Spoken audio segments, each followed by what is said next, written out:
está lacerando a las mujeres en el mundo, pero en especial a México. Atenta contra la dignidad, contra la integridad y en las formas más extremas estamos viendo muchísimos feminicidios. Este se soporta en relaciones jerárquicas en el que las mujeres estamos en posiciones de minusvalía.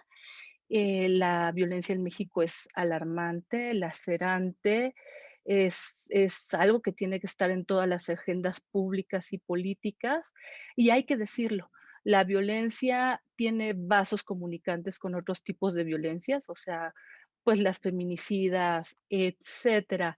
Y también señalar que tanto las personas que violentan como las que son violentadas viven mutilada su humanidad. Y entonces de ese problema nos tenemos que hacer cargo.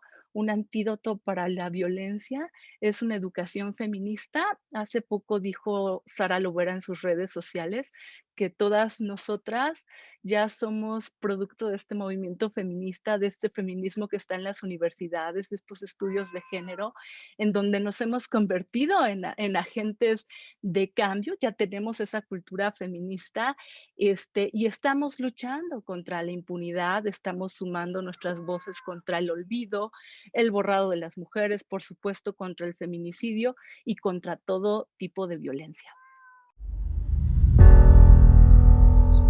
Ser mujer es ya por definición estar luchando todo el tiempo contra la violencia de género, creo, o sea, muy ubicado en, porque nos violentan de todas formas y nos enseñan a ignorar los comentarios violentos, por ejemplo, de nuestros profesores, de nuestros mayores, ¿no? Nos enseñan que siempre tenemos que decir, déjalo, no le hagas caso, cuando en realidad estamos permitiendo que se nos violente a partir de lo que se les enseña a otros, ¿no? Es que es mujer, no la ámala, no la entiendas, ¿no? Es que se queja porque es mujer, es que está en sus días.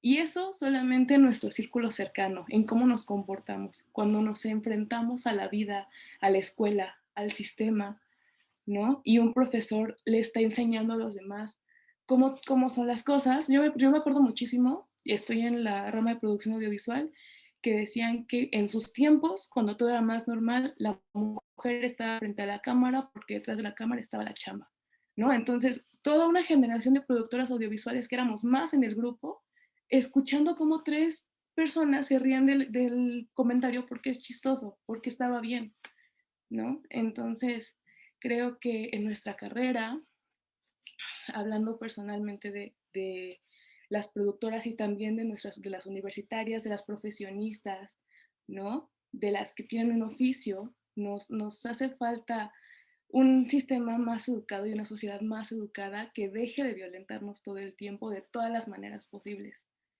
¿no? Y es eso, pues obviamente con mucha educación por parte de los demás, pero también con mucha resistencia y mucha fuerza por parte de nosotras. Actualmente, en muchos sectores ya se entiende que la violencia no solo es física. Las agresiones psicológicas y verbales también son violencia.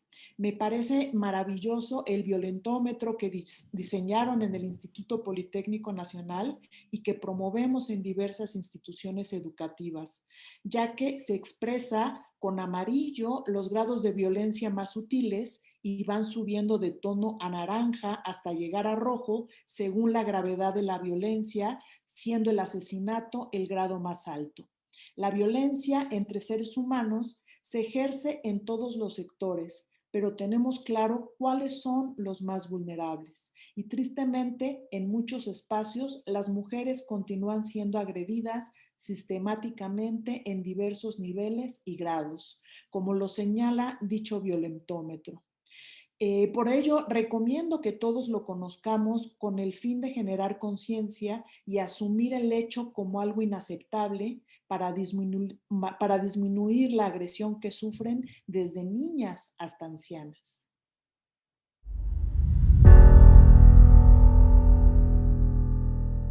Ninguna mujer debe de ser violentada por ninguna causa, por muy justificada que ésta sea, porque tiene el derecho a ser respetada, pero también nosotras, las mujeres pues debemos de respetar y no violentar absolutamente a nadie.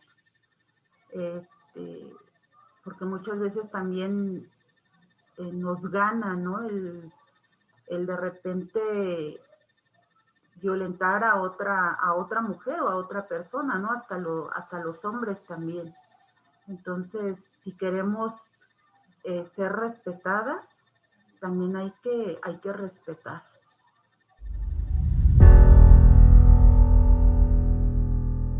Yo creo que la violencia es uno de los problemas que más me duelen de este México, que hoy una niña como mi hija, que tiene 13 años, ha vivido ya de siempre.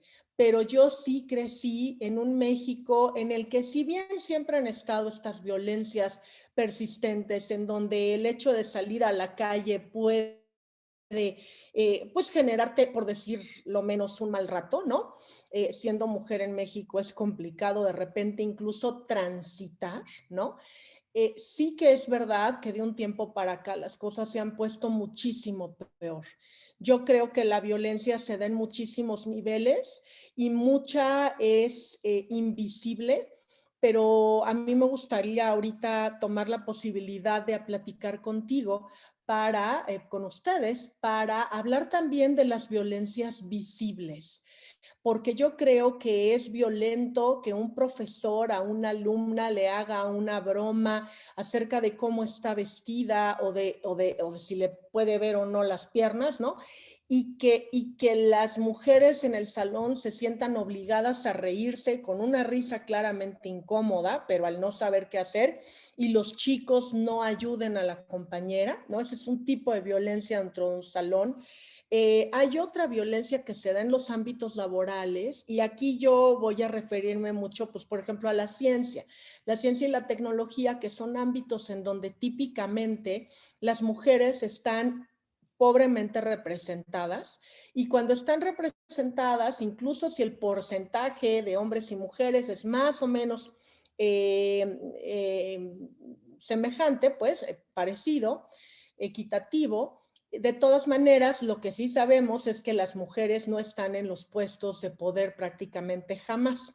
Entonces, hay ciertas violencias derivadas de esto también, ¿no? En la propia elección de los equipos, los proyectos, las personas que se apoyan, en la elección de ciertas decisiones, ¿no? Tengo muchas compañeras que constantemente se quejan, y a mí personalmente me ha pasado también, que a veces tú llevas una información o algo que quieres debatir, pues a una mesa colegiada, se toman decisiones, tú argumentas o contraargumentas a favor de tu punto, pero después hay reuniones que pasan en otro ámbito, en el ámbito social, en donde se van los hombres a debatir, ¿no?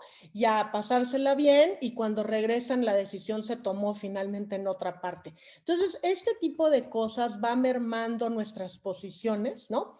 Va mermando nuestra presencia, nuestra posibilidad de tomar decisiones, y también son violencia. Desde luego están las violencias, las violencias dramáticas, drásticas, y que duelen muchísimo como país, que son las que hemos estado viendo. Me preocupa muchísimo lo que estamos ahorita pasando en un encierro por COVID-19, en donde sabemos que hay muchas mujeres que están pues siendo agredidas. Estaba leyendo hoy, sin ir más lejos, que ha subido ya muchísimo la denuncia, y mira que ir a denunciar ahora es más difícil, de violaciones a niñas. El promedio en particular es de 15 años, porque están en casa, pues a veces con el propio acosador, con el propio violador, con el propio hombre que las violenta. Entonces, sí, la violencia en México es un tema que ha crecido mucho, que ahora tiene muchas manifestaciones, no solo las escondidas o las leves, como los primeros ejemplos que les di, sino también las brutales, las feminicidas, que son muy dolorosas, ¿no? Y que desafortunadamente, pues por mucho que nos unimos y gritamos y hacemos marchas y exigimos que ni una más, pues sigue sucediendo. Y de verdad me parece que a esta nación, a México, le deberían de doler más sus mujeres.